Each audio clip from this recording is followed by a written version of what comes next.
బిస్మిల్లాహిర్రహమానిర్రహీం. మిత్రులారా, అస్సలాము అలైకుం. దైవ శాంతి మనందరిపై కూడా కురియుగాక. మనము ఖురాన్ సందేశ కార్యక్రమంలో ఉన్నాము. 34వ అధ్యాయం నుండి 22వ వాక్యాన్ని ఈరోజు మనం తెలుసుకుందాము.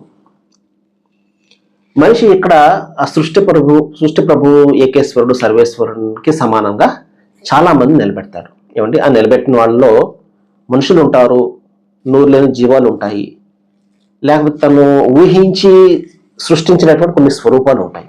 వాటికి ఉనికి ఉండదు. అతను కొన్ని ఊహ ద్వారా కొన్ని స్వరూపాలు చిత్రీకరించో లేకపోతే తయారు చేసో దైవానికి సమానంగా నిలబెట్టి ఆ ఆరాధనాన్ని కూడా ఆయన చేస్తూ ఉంటాడు. ఏమండి, ఇక్కడ ఒక ప్రశ్న వేస్తున్నాడు దైవం. అదేంటంటే, మీరు ఆ ఏకేశ్వరుడు అల్లాహ్ను కాదని ఎవరినైతే మీరు ఆరాధ్యులుగా భావిస్తున్నారో వారిని ఒక్కసారి పిలిచి చూడండి.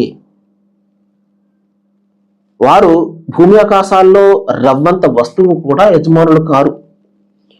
వారు భూమి ఆకాశాల ఆధిపత్యంలో భాగస్వాములు కూడా కారు.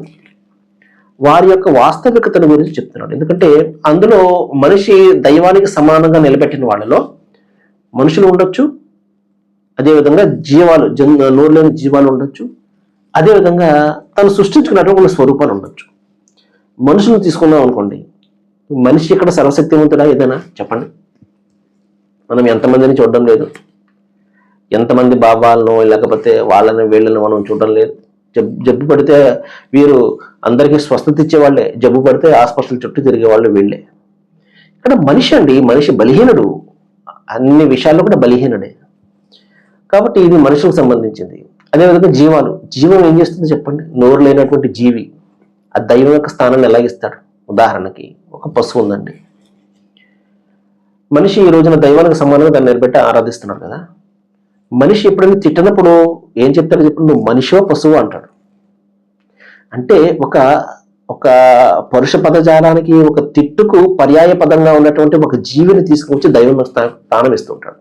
ఎంత దుర్మార్గుడు చూడండి. మనిషి ఏదైనా తప్పు చేస్తే నువ్వు మనిషి పుట్టావా, నువ్వు పశువుగా నువ్వు అంటాడు. మనిషివా పశువుగా నువ్వు, లేకపోతే అన్నం తింటున్నావు గడ్డి తింటున్నావు అంటాడు.